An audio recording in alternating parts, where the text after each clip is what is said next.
देश के प्रधानमंत्री नरेंद्र मोदी लालू प्रसाद यादव के बारे में बोलना शुरू करते हैं और कहते हैं कि देश में ऐसा भी वक्त रहा है जब रेलवे में नौकरी देने का झांसा देकर लोगों से उनका जमीन छीन लिया गया है।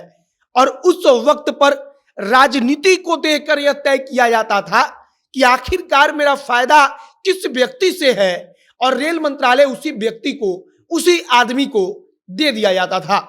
रेलवे में नौकरी देने के बदले जमीन लेने का मामला इस समय वैसे भी गरमाया हुआ है और देश के प्रधानमंत्री इस मुद्दे पर बोलते हुए जब कहते हैं कि रेलवे में नौकरी देने के लिए जमीन लिया गया, तब आप इस बात को समझिए कि आखिरकार इस मुद्दे पर जांच तेजी से क्यों नहीं होगी, और जिस मुद्दे पर देश के प्रधानमंत्री की नजर बनी हुई है उस मुद्दे को लेकर जल्द से जल्द कार्रवाई कैसे नहीं होगी।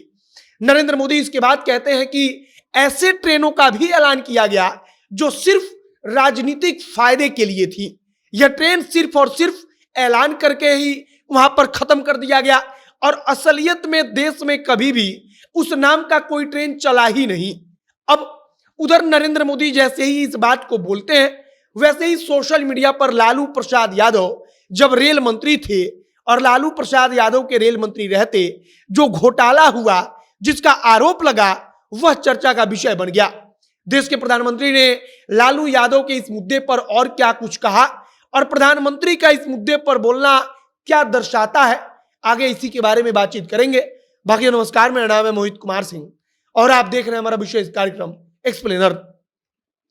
नरेंद्र मोदी लालू प्रसाद यादव का नाम तो नहीं लेते, लेकिन पूर्व की सरकारों का जिक्र करते हुए इस बात को जरूर कहते हैं कि गरीबों से उनका जमीन छीन लिया गया, और इसका सीधा मतलब होता है कि लालू प्रसाद यादव के रेल मंत्री रहते हुए गरीबों से उनका जमीन छीन लिया गया।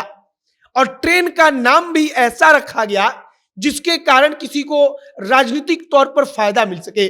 नरेंद्र मोदी वहां पर समझाते हैं कि कैसे जब एक वक्त था जब रेलवे रो रहा था, रेलवे के पास कोई दूसरा चारा नहीं था, रेलवे में होता क्या था तो नौकरी देने के नाम पर गरीब लोगों का जमीन छीना जा रहा था, गरीब लोगों से उनका जमीन लिया जा रहा था और गरीब लोगों को झांसा देकर उनको ठगा जा रहा था। नरेंद्र मोदी इसके बाद कहते हैं कि जब देश में पूर्ण बहुमत वाली एक सरकार आती है, उसके बाद से जब काम होना शुरू होता है, तब रेलवे चैन की सांस लेता है। और तब अब आज के समय में रेलवे किस प्रकार से आगे बढ़ रहा है आप उसको देखिए। नरेंद्र मोदी इसके बाद बताते हैं कि बिना फाटक वाला जो रेलवे क्रॉसिंग था, कई हजारों हजार, उसको वैसे ही उस समय के रेल मंत्रालय ने छोड़ दिया। जो रेल मंत्री थे उनको कोई मतलब नहीं था, रेलवे को कोई मतलब नहीं था।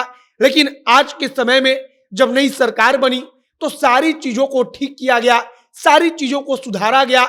और नरेंद्र मोदी यहां पर जिस एक चीज का जिक्र करते हैं कि जमीन लेकर नौकरी दिया गया, तो इसका मतलब सीधे तौर पर लालू प्रसाद यादव से ही है, क्योंकि लालू प्रसाद यादव के ऊपर ही यह मामला चल रहा है कि जब वे रेल मंत्री थे तब रेल मंत्री रहते हुए उन्होंने घोटाला किया। घोटाला क्या किया तो आम लोगों से उनके लोगों ने जाकर कहा कि हम आपको रेलवे में नौकरी देंगे, और इसके बदले में उनके पास जो जमीनें थी उन जमीनों को लिखवाया गया।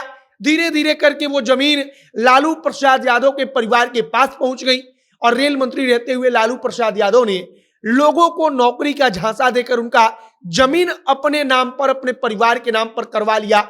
इसी बात का जिक्र नरेंद्र मोदी करते हैं। नरेंद्र मोदी वहां पर कई सारी चीजों का जिक्र करते हैं, कहते हैं कि कई ट्रेनों का तो ऐलान कर दिया गया, उसका नाम ऐसा रख दिया गया कि हमको राजनीतिक रूप से फायदा मिल जाए, किसी व्यक्ति को राजनीतिक तौर पर फायदा पहुंच जाए। लेकिन सिर्फ और सिर्फ ऐलान बनकर वह सारी की सारी ट्रेनें रह गई और असलियत में देश के किसी भी कोने में उस नाम की कोई ट्रेन चली ही नहीं। अब देश के प्रधानमंत्री जब खुद इस मुद्दे पर बोल रहे हैं तो निश्चित तौर पर कहा जा रहा है कि जो जांच चल रही है, सीबीआई कर रही है, वो जांच और तेज हो सकती है। चूंकि देश के प्रधानमंत्री की नजर इस पर है, देश के प्रधानमंत्री इसके बारे में जिक्र करते हैं, देश के प्रधानमंत्री इस पर सवाल उठा रहे हैं, तो निश्चित तौर पर यह अपने आप में बहुत बड़ा मुद्दा बन जाता है। बाकी लालू प्रसाद यादव के ऊपर जो आरोप लगा है कि उन्होंने रेल मंत्री रहते हुए जमीन लेकर लोगों को नौकरी दी, जिसके बारे में कई दफा सीबीआई की तरफ से कहा जा चुका है कि हमारे पास पर्याप्त सबूत है और हम और जांच कर रहे हैं और सबूतों के साथ हम अदालत में इसको सिद्ध करेंगे। इस पर आपकी प्रतिक्रिया क्या है, कमेंट बॉक्स में लिखकर बताइएगा। आगे देखते रहिए कि प्रधानमंत्री के कहने के बाद जांच में क्या और तेजी आ जाती है। आगे जो भी नई जानकारी, जो भी नया अपडेट आएगा, सब कुछ हम आप तक पहुंचाएंगे। आप तमाम जानकारी के लिए हमारे साथ बने रहिएगा। वीडियो वहीं पर समाप्त करते हैं। हमारा नाम मोहित कुमार सिंह है। आप जनता एक्शन देख रहे हैं। बहुत बहुत धन्यवाद।